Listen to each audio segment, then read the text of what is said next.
Muy buenas a todos, bienvenidos a los que están aquí en Kairos y a todos los que nos están escuchando en las redes. Y en el día de hoy vamos a seguir con la segunda parte de esta secuencia sobre la sabiduría. Y el título es La sabiduría logra buenas decisiones, pero el mensaje 2. Y está basado en Proverbios 1, 7 y Levítico 6 del 10 al 13. La semana pasada pudimos hablar algunas cosas acerca de la sabiduría y yo tengo que decir que el trampolín que nos lleva a la sabiduría no es el conocimiento humano. Mucha gente piensa que la sabiduría se logra por información acumulada. Tampoco es la capacidad humana, es decir, lo dotado que una persona esté intelectualmente. Es decir, la sabiduría es el resultado de conocer el corazón de Dios. ¿Alguien dice amén? La sabiduría es el resultado de conocer el corazón de Dios. Número uno, para respetarlo y llevar a cabo su propósito en nuestras vidas. En primer lugar, con toda humildad. La semana pasada vimos que la humildad es un requisito muy importante para crecer en sabiduría, porque una persona humilde es una persona que tiene un espíritu enseñable, es una persona que quiere aprender, sacando, ¿recordáis cuando vimos el pasaje del sacerdote? Todas las cenizas, ¿recordáis? Que el sacerdote iba al altar y sacaba todas las cenizas del día anterior, que muchas veces son un freno o un impedimento en nuestras vidas. Hoy vamos a hablar un poquito también de eso. Ahora bien, después de haber sacado las cenizas, como dice Levítico 6, que son una limitante para nuestras vidas, tenemos que dar un siguiente paso. Y ese siguiente paso nos va a ayudar a crecer en sabiduría. Y uno puede preguntarse, pastor, ¿cuál es el siguiente paso? Bueno, la respuesta la tiene Levítico, la palabra de Dios, en el verso 12 del capítulo 6. Dice que el fuego encendido sobre el altar no se apagará, sino que el sacerdote pondrá en él leña cada mañana. Es decir, el primer paso es que tenemos que quitar todos los impedimentos, todas las cenizas que puedan haber en nuestra vida. Decíamos que la ceniza había que quitarla de la noche porque muchas veces la ceniza se quedaba húmeda del rocío y el poco rescoldo, las pocas brasas que quedaban, esa humedad la apagaba y el sacerdote tenía, fíjate qué importante, sacarlas y llevarlas fuera del campamento. Porque los impedimentos muchas veces, es como cuando en el pueblo de Israel había un leproso. El leproso se tenía que ir fuera del campamento. Y hermano, muchas veces las cenizas hay que sacarlas fuera, porque si no, no vamos a poder seguir avanzando. Es decir, ese sobrante del día anterior, que podía estar húmedo por el rocío, que en su día era madera, pero ya no lo era. ¿Y qué hacía el sacerdote? Tomaba nuevas maderas, nuevos leños, los ponía allí para reavivar el fuego con las pocas ascuas que aún tenían un poquito de calor. Y hermano, esto nos enseña, por lo menos cuando yo estaba meditando en esto nos enseña que lo de ayer ya no me vale para hoy. Toma nota de esta frase. Así como las cenizas es un impedimento para avanzar, lo de ayer ya no me sirve hoy. Mi experiencia con Dios de ayer fue fantástica, pero yo no puedo estar viviendo de experiencias pasadas. La palabra de Dios dice que el Señor hace siempre cosas nuevas, ¿lo dice o no? Y Dios quiere hacer una cosa nueva en tu vida y en mi vida cada día. Por lo tanto, lo de ayer estuvo fantástico. La experiencia con Dios de ayer solo me sirve para una cosa, como testimonio de su fidelidad. Cuando yo estoy pasando un día malo y yo miro hacia atrás, yo puedo ver la fidelidad de Dios con mi vida a lo largo de los años. Pero yo no puedo quedarme en ese lugar del pasado porque si no me quedo anclado, no avanzo. Yo no puedo pretender permanecer fuerte con las victorias del pasado. En el pasado tuve victorias, pero Dios quiere que yo alcance nuevas victorias. El Señor desea hacer cosas nuevas cada mañana, cada día. Qué bueno, una cosa nueva. Y necesitamos experimentar cosas nuevas, como poner madera nueva. La madera anterior ya no valía.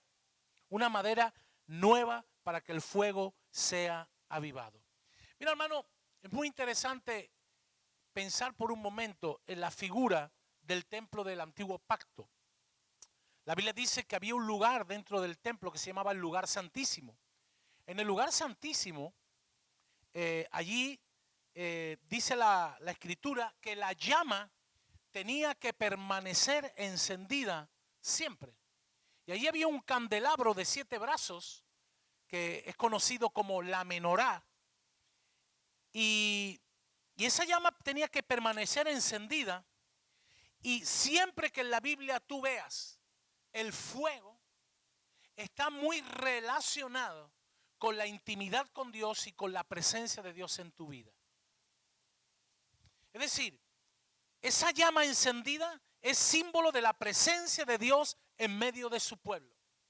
Es decir, hoy no tenemos un templo físico, ¿cierto? A este local se le llama templo, pero esto en realidad no es un templo, esto es un local.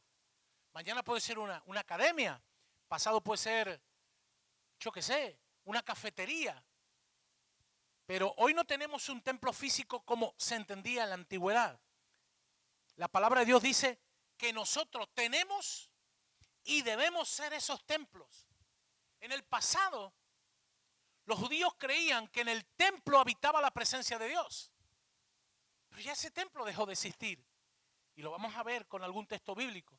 Y la palabra de Dios dice que a partir del nuevo pacto, ya no es Dios que vive en un lugar físico, sino que Dios vive en el corazón de todos aquellos que le permiten que Él sea el rey de sus vidas. Amén. Ahora, la pregunta es, ¿todos le permiten que Él sea el rey de sus vidas? Porque quizás Dios pueda estar en tu vida, pero a lo mejor no estar en el centro de tu vida, ser una parte más de lo que tú haces. A eso se le llama religión. Pero cuando Cristo toma el centro, se entroniza en tu vida, empiezan a suceder cosas sobrenaturales en ti y en mí. Y mira, hermano, nosotros tenemos y debemos ser esos templos, y es nuestra responsabilidad como sacerdotes del nuevo pacto mantener la llama de la presencia de Dios encendida. El sacerdote tenía la responsabilidad de que la llama nunca se apagase, de quitar la ceniza, de tener encendido el candelero, de que no faltara aceite, de que en el lugar de los sacrificios hubiera madera seca. Ese era su trabajo. Quitar lo que estorbaba y poner lo que había que implementar. E iglesia, hoy el Espíritu Santo nos recuerda, porque eso ya lo sabemos, Iglesia, el Señor nos recuerda que si ya hemos quitado las cenizas, los impedimentos, las limitantes, las cosas que cada cual sabe que son un freno para acercarse a Dios, ahora tenemos que avivar el fuego con más leñas, con más madera. Porque si tú quitas la ceniza y no metes madera, el fuego se apaga. Ahora, ¿por qué esto es importante? Dile al que tienes al lado, a tu vecino, toma nota de esto, mi hermano, díselo, toma nota de esto. Porque el gran secreto, y aquí viene para los que están tomando nota, el gran secreto de la vida cristiana está en mantener el fuego encendido. El secreto de la vida cristiana es que la llama de la presencia de Dios esté siempre permanente en tu vida. Mira, la Biblia está llena de ejemplos y la historia también de personas que comenzaron bien, pero tuvieron un final pésimo, muy malo. Hay varias razones. Porque hay muchas personas que esa llama se apaga, porque no se aviva ese fuego. Número 1, descuidaron, toma nota de esta palabra, descuidaron su relación de intimidad con Dios. Cuando tú y yo descuidamos nuestra intimidad con Dios, cuando dejamos de ir de rodillas a su presencia con humildad, eso puede llegar a envanecernos y creer que somos nosotros y no tanto el poder de Dios en nosotros. No descuidemos nuestro tiempo de intimidad con Dios. Así como le dedicamos tiempo a cosas que creemos que son importantes, una manera de mantener el hacha y el filo bien es teniendo tiempo de intimidad con Dios. No podemos descuidar, di conmigo, no descuidar. Otros se confiaron.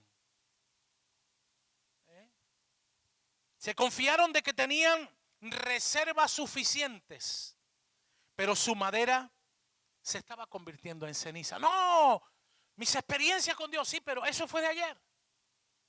Mi experiencia de ayer solo es un testimonio de quién es Dios, pero no me vale para hoy. Dios quiere cosas nuevas.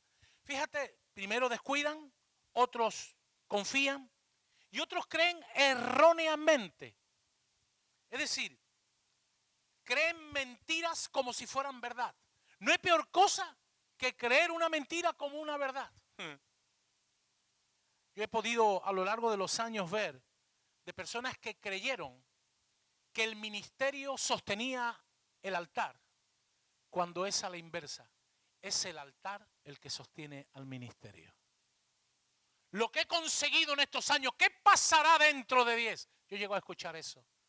Dentro de 10 hubo un fallo de carácter, perdiste la vida, perdiste el matrimonio, perdiste el ministerio porque tú creías que el ministerio era más importante que el altar.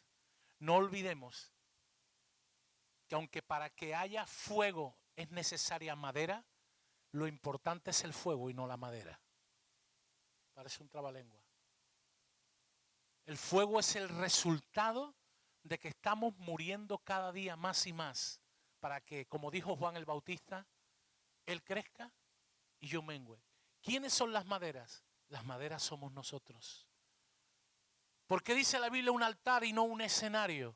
Yo cuando veo aquí a los chicos de la alabanza, yo no lo veo esto como un escenario, porque un escenario le da la gloria al hombre, pero un altar es donde la ofrenda se consume para Dios. Nosotros, tú y yo, tenemos que ser como esas maderas que somos puestas en el altar para ser consumidas por el fuego, para la gloria y la honra de Dios, y su presencia nunca esté ausente de nuestras vidas. ¿Alguien dice amén? Creyeron que el ministerio sostenía el altar. Por eso Pablo le dice a su hijo espiritual y ministerial Timoteo unas palabras que están tan vivas para nosotros hoy. Las leímos la semana pasada en 2 Timoteo 1:6. Él le llegó a decir: por lo cual te aconsejo que avives el fuego del don de Dios que está en ti. Qué bueno. Y me fui a ver la definición de la palabra consejo. Consejo es opinión o parecer que alguien da o recibe acerca de su conducta futura. Qué interesante. Siempre que alguien te está dando un consejo, está siendo como un antídoto de cómo va a ser tu vida más adelante. ¿Qué le dice un padre a un hijo? Hijo, no hagas esto por que te va a suceder esto o aquello. Si el hijo es sabio, toma el consejo de su padre, lo pone por obra y se evita dolores de cabeza. Pero si ese hijo es un necio, tira en tierra el consejo del padre y al final le vienen dolores de cabeza y unas cuantas cosas más. Es decir, Pablo trataba de decirle a Timoteo que su futuro sería de alguna manera el resultado de tener en cuenta el consejo que él le daba acerca de su vida espiritual. Hermano, qué importante es la vida espiritual. Es decir, si tú y yo mantenemos la llama viva, porque esa es tu responsabilidad y mi responsabilidad, esto es como en un matrimonio. Matrimonio es cosa de dos, aunque decimos cosa de tres porque el Señor está metido en medio. Pero para que tu matrimonio funcione, tú tienes que mantener la llama viva, ¿cierto o no? No puedes esperar que venga un tercero a que le meta candela a la llama. No, es tú y de tu mujer. Tu relación con Dios es igual. Tu relación con Dios es entre tú y Él. Y tú eres responsable de mantener la llama viva. Ah, es que el pastor, es que la iglesia. Claro, ni es la iglesia, ni es el pastor, ni son los ministerios. Pablo le dijo a Timoteo: aviva tú. Aviva tú. El fuego lo que tienes que tener dentro. No tiene que venir un tercero. Porque, hermano, cuando la llama está encendida, mientras uno mantenga la llama viva, tendrá la certeza de estas cosas. De que ningún problema va a ser más grande que Dios. ¿Alguien dice amén o no? O sea, si tú tienes la llama viva, no estoy diciendo que no van a venir problemas. Problemas van a venir. Porque ten en cuenta que tú estás en el equipo que el enemigo no quiere que estés. ¿Estamos de acuerdo o no? Pero quiero decirte una cosa. No hay ningún problema que sea más grande que mi Dios. ¿Alguien dice amén? Por lo tanto, ya el problema lo veo chiquitito. En segundo lugar, No habrá ninguna adversidad que será superior a las fuerzas que Dios te dé para superarla. Porque dice la palabra de Dios que Él no permitirá más de lo que tú ni yo podamos soportar. Lo que pasa es que el diablo utiliza mentiras para convertirlas en verdades. Pero cuando encuentra un terreno propicio o abonado, es cuando se activan. Pero cuando viene el problema, dice, no, Dios es superior al problema. El enemigo dice, con este no hay quien haga carrera. Y quiero decirte, no hay ninguna situación, por imposible que parezca, que no se haga posible con una fe inquebrantable en Dios. Puede venir lo que venga, pero si tú sabes que Dios está contigo y que Dios ha prometido ayudarte y que Dios ha prometido no dejarte y que las palabras de Dios para tu vida son sí y amén, grandes momentos, grandes temporadas vienen para nuestras vidas. ¿Alguien dice amén o no? Gloria a Dios. Pablo, mira, en el contexto del versículo del 3 al 5, que le dice a Timoteo, antes de decirle que avive el fuego, lo hace o lo lleva hacia atrás para que vea que la fidelidad de Dios, como estuvo con su abuela y con su madre, también van a estar con él. Mira, le dice que la semilla que fue sembrada o implantada en la vida de su abuela Loida, pasando más tarde a su madre Eunice, hasta llegar a él tiene que ser el continuador de esa semilla del evangelio. ¿Por qué? Porque Timoteo era hijo de un hombre griego. Pero hubo una abuela que permitió que el evangelio anidara en su corazón. Y esa abuela fue una buena madre que transmitió a su hija Eunice la enseñanza del evangelio. Y Eunice se lo transmitió también al gran Timoteo, que llegó a ser pastor de la iglesia de Éfeso, donde experimentó un tremendo avivamiento en los principios de la era cristiana. Entonces ahora es Timoteo. Ya no era su abuela Loida, ya no era su madre Eunice. Ahora él era el responsable de mantener vivo ese legado o esa llama encendida que su abuela fue la pionera en encenderla. Porque siempre sabes que hay un pionero en algo, ¿verdad? Yo digo, wow, esto es tremendo. Ahora yo quiero hacerte una pregunta. ¿Quién encendió la llama en tu familia? ¿Quién encendió la llama en tu familia? ¿Vas a permitir que esa llama se apague? Tú vas a hacer, dice, el abuelo fundó y el nieto fundió. Eso se dice mucho en el mundo de los negocios. El abuelo fundó, el padre consolidó, llegó el nieto y lo fundió. Tu abuelo lo fundó y tú lo vas a fundir o tú vas a seguir con el legado para nuevas generaciones. ¿Seguirás con ello? Pero fijaos bien lo que le dice Pablo a Timoteo. Por lo cual te aconsejo. Porque claro, lo lleva a la abuela, lo lleva a la madre y le dice, mira, el consejo que te doy es en base a tu pedigrí. No estamos hablando de animalitos ni de perritos. Pero tú tienes una estirpe, un pedigrí potente. Tú eres cristiano de tercera generación ya, le está diciendo. Abuela, madre, nieto. Es decir, en base a tu pedigrí. Es decir, al testimonio de vida primero en tu abuela, que fue fiel, al testimonio de tu madre que fue fiel. Tú tienes la responsabilidad moral y espiritual de seguir con la llama encendida de la fe para nuevas generaciones. Y bendita la hora que cristiano tras cristiano, siglo tras siglo, ha habido hombres y mujeres que han cogido el testigo, que no han sido necios, sino que han sido sabios, que han sido humildes y que no han sido soberbios, que han tomado el testigo, que se han dejado enseñar y han dicho que la cruz de Cristo sigue adelante, porque Cristo no se quedó en una cruz, sino que se quedó y salió y la tumba quedó vacía. Cristo no murió para ser un hecho histórico, aunque lo es.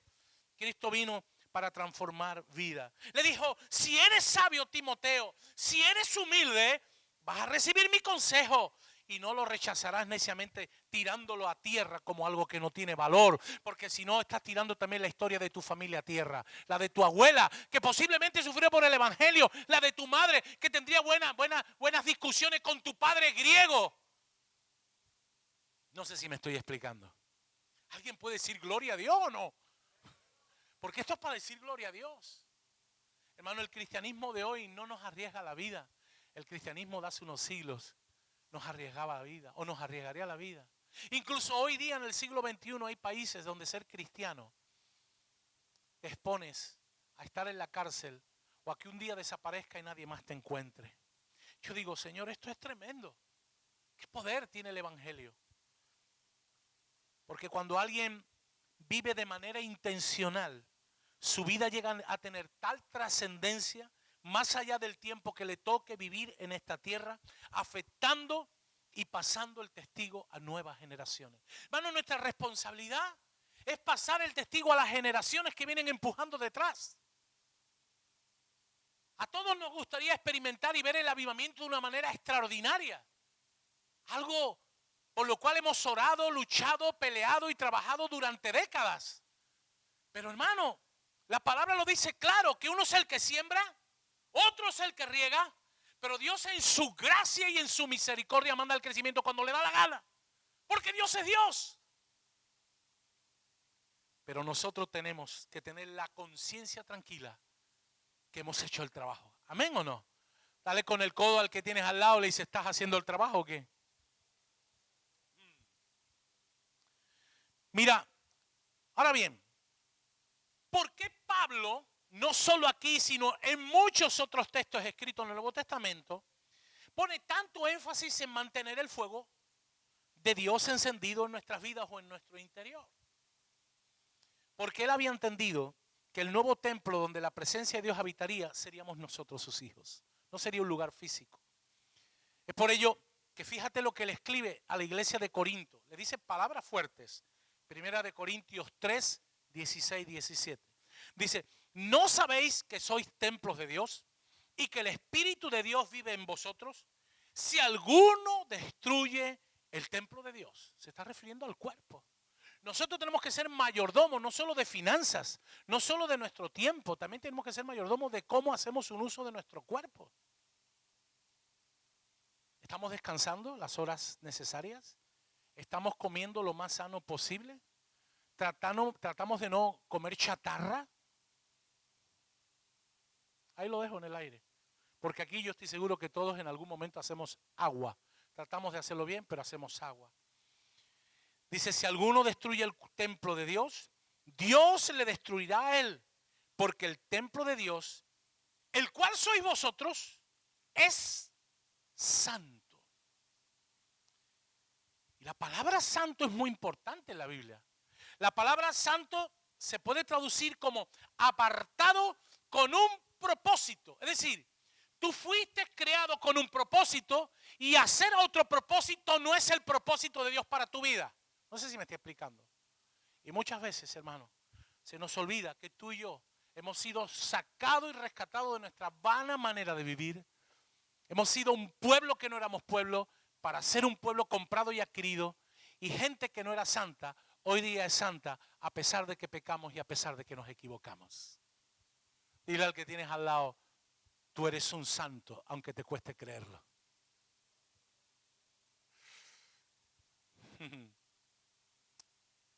Hermano, esto nos enseña, por lo menos a mí me enseña, que al igual que el sacerdote debía cuidar el altar, di conmigo, cuidar el altar.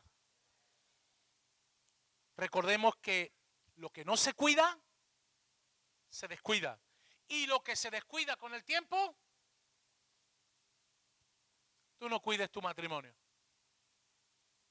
Que vienen las cosas, viene la curva.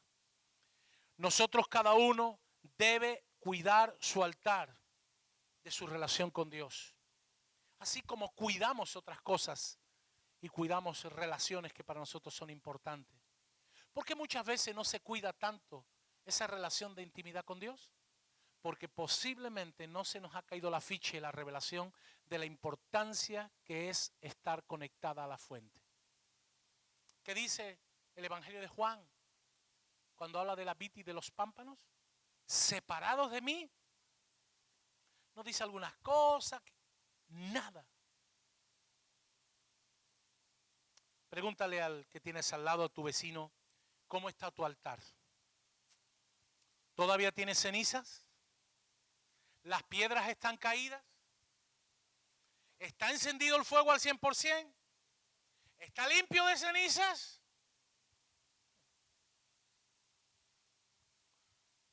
Uy, uy, uy. Hay un relato muy bueno en Primera de Reyes 18.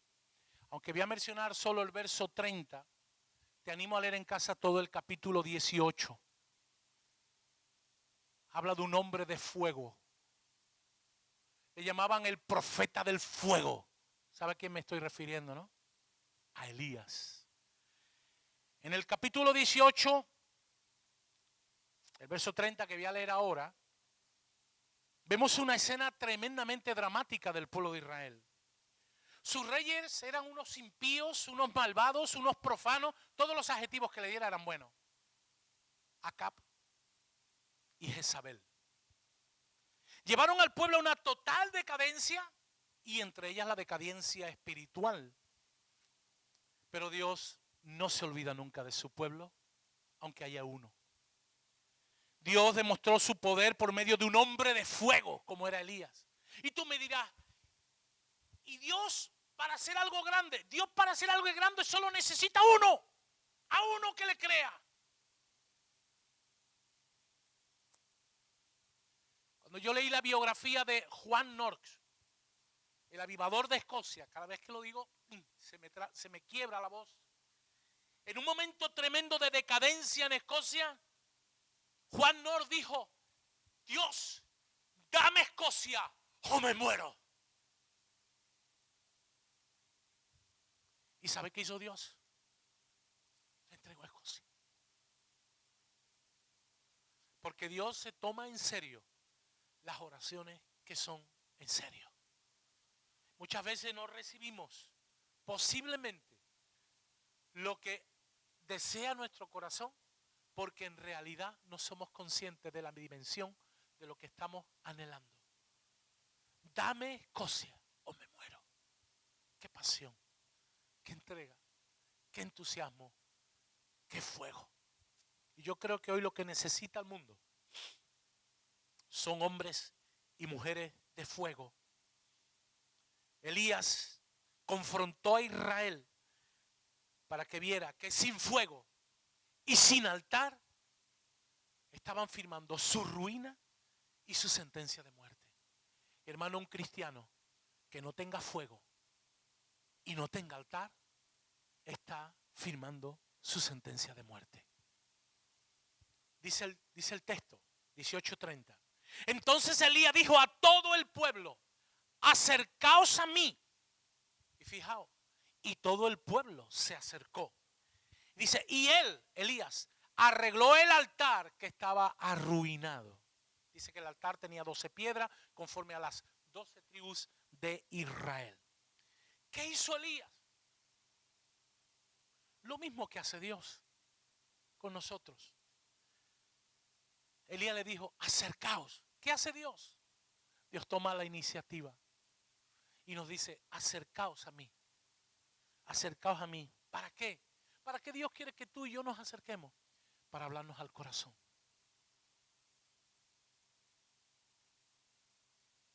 ¿Cuándo fue el último momento tan especial, tan indescriptible, fuera de la vorágine de la vida, del estrés, de las prisas, de los compromisos y de las agendas, que te apartaste en un lugar, me da igual que fuera una habitación, que fuera en un paseo por el campo, por la playa, y ahí Dios habló a tu corazón? Te lo dejo ahí. Posiblemente llevas tiempo y a lo mejor Dios te está zarandeando la mesa porque Él quiere que tú y yo nos acerquemos a Él para hablarnos al corazón, para que tomemos conciencia y experimentemos un cambio primero de mentalidad y después en nuestro estilo de vida. Y Dios quiere acercarnos para hacer lo que hizo Elías. Lo primero fue, dice, acercaos a mí. ¿Y qué hizo después Elías? Restaurar el altar. Cuando tú y yo nos acercamos a Dios, Dios nos hace o nos lleva a tomar conciencia de la importancia de tener la llama encendida de intimidad con Él. Y lo que hace es restaura la relación de intimidad con nosotros. Dios levanta las vidas de las cenizas para que cumplen o lleven a cabo el propósito para el cual Dios nos ha creado. Hermano, yo quiero decirte algo. Dios no te trajo a España para cumplir el sueño europeo. Dios te trajo a España para que seas parte del mover de Dios en este continente que tanto lo necesita. Si de regalía te prospera y te bendice, amén. Pero ¿por qué digo esto? Porque si el propósito de Dios es el que creo que es, dice el Salmo, si el Señor no edifica la casa, te puedes partir el espinazo, la espalda, que todo lo que entra por aquí, se va por aquí. ¿Por qué? Porque no es el propósito de Dios para tu vida, por mucho que tú te empeñes. Sansón se empeñaba y se empeñaba y se empeñaba y tocaba siempre con hierro. Hasta que un día dijo, claudico, ya no puedo más, y aunque sea ciego, voy a cumplir mi propósito. ¿Lo recordáis, no? Ahora la pregunta es, antes hemos hablado de las cenizas, ¿cómo andas de ceniza, cierto? Ahora el Señor te pregunta o nos pregunta, ¿cómo está el fuego en tu vida? ¿Es un fuego poderoso, un fuego avivado? ¿O es un fuego que está medio apagándose, tenue o apagado? El texto de Pablo a Timoteo, cuando le aconseja, le dice, te aconsejo que tengas una buena e íntima relación con Dios. Y me fui a buscar, porque es interesante buscar, me fui a buscar en el original griego esto, la palabra avivar. La palabra avivar, la puedo poner después en el grupo, es anazopureo. Es una palabra rarísima. Después voy a mandar esa. Avivar es anazapureo. Y viene de la fusión de tres prefijos. Ana significa arriba o de nuevo. Zos, vivo. Pur, fuego. Como todos sabéis, el griego, como el latín y como el alemán, son idiomas que tienen desinencias o terminaciones. El pur es el infinitivo de pureo y así. Ahora, ¿qué significa anazopureo? Significa mantener el fuego arriba o bien alto. Interesante, ¿no? Mantener el fuego vivo. Mantener o reavivar el fuego de nuevo. Puedes hacer todas las combinaciones que quieras. Y hermano, Pablo le dijo a Timoteo, cuando le dijo, aviva, la palabra era anazopureo. Mantén el fuego de tu intimidad con Dios bien alto, bien vivo. ¿Recordáis cuando el rey de Babilonia envió a los muchachos al horno? ¿Qué le dijo a los hombres? Mantengan el fuego bien avivado, que tenga una llama bien alta. Y era tan grande la llama que aquellos hombres, cuando abrieron la puerta, ¿qué les pasó? Que se quemaron. El fuego estaba vivo, estaba bien alto. Y hermano, yo quiero decirte, lo que hoy el Señor nos dice es que debemos mantener el fuego encendido bien alto, bien arriba, no un fuego tenue, un fuego bien grande que se vea. ¿Alguien dice amén o no? Acabo. ¿Quién desea tener ese fuego en su vida? ¿Quién desea quitar todas las cenizas de su vida? Porque todo eso nos va a llevar a un tema, a ser sabios, a tener y a decidir o a lograr buenas decisiones. ¿Cómo se logran esas buenas decisiones? Recapitulando las 2 semanas, respetando a Dios como el principio principal de la sabiduría y obedecerlo en todo en base a su palabra. Ser humilde y enseñable. Y eso solo se logra quitando la ceniza de nuestras vidas que estorban, frenan o limitan. Alguien dijo, los árboles te impiden ver el bosque. A veces, hermano, hay que quitar algunos árboles para que veamos la grandeza del bosque. Poner madera nueva cada día. Di conmigo, cada día. Las experiencias de ayer no me valen hoy. ¿Para qué? Para que la llama no se apague. Y después tengo que mantener. No solo tengo que encender el fuego, sino que tengo que mantener el fuego de la intimidad con Dios bien alto a través de una llama avivada. Hermano, yo diría que esta es la manera menos traumática de vivir en la presencia de Dios. Hacerlo, disfrutarla y tal. Pero cuando hay gente que no se entera, que no le cae la ficha de la revelación, Dios permite situaciones que aunque a él no le agrada, pues vienen los problemas. Mira, dice 2 Corintios 4:17. Porque esta leve tribulación momentánea produce en nosotros un excelente y eterno peso de gloria. Mira, la intimidad con Dios nos lleva a su presencia. Y su presencia, la presencia de Dios, es la antesala de la gloria. Os repito, la intimidad con Dios nos lleva a su presencia. Y cuando tú vives en la presencia de Dios, tú entras en la gloria. ¿Por qué te digo eso? Porque si tú has tenido esta experiencia como yo la he tenido, cuando tú tienes un tiempo profundo con Dios, dejas lo natural y entras en el terreno de lo sobrenatural. No te das cuenta dónde estás, cómo estás, ni el tiempo que estás. A mí ha habido personas que me han llegado a decir, pastor, he estado 5, 6, 7 horas y se me fue como 3 minutos, 5 minutos. ¿Sabes por qué? Porque dejas lo natural para entrar en la gloria de Dios. Y la gloria de Dios es eterna. Pero eso solo lo puede saber quien lo ha experimentado. Yo tengo que decirte que una vez me pasó, para mí que fueron 5 minutos, y cuando mi esposa volvió a hablar conmigo me dijo que habían pasado 3 horas. 3 horas de rodillas buscando al Señor. En otros momentos ha habido diferentes etapas de mi vida. Hermano, Dios quiere que entremos en esa dimensión. Porque si no entramos en su presencia a las buenas, entramos de la peor manera, a las bravas. ¿Cómo? Con las tribulaciones. ¿Por qué Dios permite, no que desee, por qué Dios permite problemas en nuestras vidas? Porque cuando no buscamos a Dios de manera voluntaria, Él los permite para que ante el problema vayamos a Él. Qué pena, ¿no?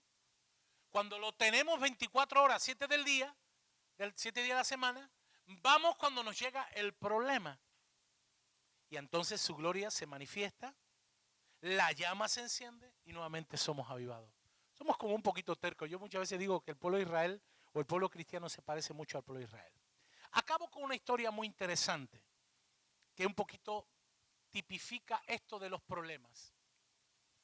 Hace no mucho, mirando mis papeles con todo el cambio, el traslado, encontré este artículo que me llamó mucho la atención, que me lo mandó en el 2008 un amigo de México, y era muy interesante, ¿no? Hablaba de los japoneses y el pescado fresco. Cuando lo cuente te sentirás identificado. Dice que a los japoneses les gusta mucho comer pescado fresco. ¿Pero qué sucede? Pues por la zona cercana a Japón es muy difícil de encontrar desde hace décadas pues pescado fresco, porque son unos grandes consumidores y se tienen que meter mar adentro. ¿Qué sucedía? Que al meterse mar adentro, cuando llegaban los barcos a puerto, el pescado ya no era un pescado fresco, tenía varios días. Y entonces los japoneses idearon en los barcos pues poner tanques de aguas y allí mantener a los pescados y tal. Bueno, primero trataron de poner congeladores.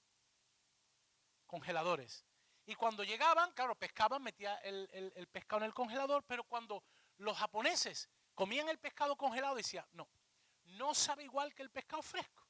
No lo querían y había que venderlo más barato y había pérdida. Entonces, los japoneses dijeron, ¿cómo vamos a idear algo para que el pescado quede fresco? Pues entonces, la manera del que el pescado quede fresco es que esté en agua en movimiento. Y entonces, en vez de tener congeladores, pusieron tanques de agua y cuando pescaban los pescados los echaban en los tanques y allí los pescaditos seguían en el agua. ¿Pero qué les pasaba a los pescados? Que los pescados se comenzaban a aburrir y no nadaban. Y cuando llegaban el pescado a puerto, como no eran pescados que estaban moviéndose, tampoco tenían el sabor que les gustaba a los japoneses. Bueno, ¿cómo resolvieron las compañías pesqueras el sabor del pescado para que los consumidores pudieran comprarlo? Bueno, aquí hay una enseñanza muy importante y la enseñanza es que a veces los japoneses crearon un problema, un problema menor.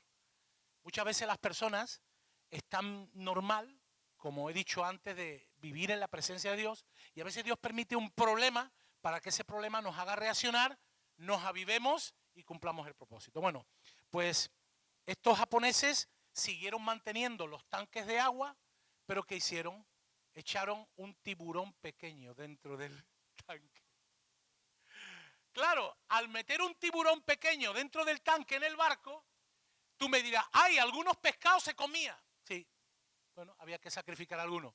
Pero ¿sabe qué le pasaba al resto de pescados? Que se mantenían con vida corriendo porque si no se los comía el tiburón. ¿Qué es el tiburón? Los problemas. Pon una buena sonrisa, mira al que tienes al lado, dile, no permitas que el tiburón sea el que te avive. No permitas que el tiburón sea el que te avive. Busca de la presencia de Dios cada día. Yeo, ponme la canción que pusimos al principio. Quiero que te pongas ahí un momento en meditación. Porque ¿sabe una cosa? Las personas prosperan extrañamente más solo cuando hay desafíos. ¿Cuál es tu desafío hoy? ¿Cuál es el tiburón que tienes ahí que te está acechando? No, es que chiquitito, sí, pero al pescadito se lo comía. No lleguemos a ese punto en el que Dios tenga que permitir situaciones para que le busquemos y mantengamos la llama encendida. Seamos sabios, busquemos a Dios antes de que llegue el problema. Pongamos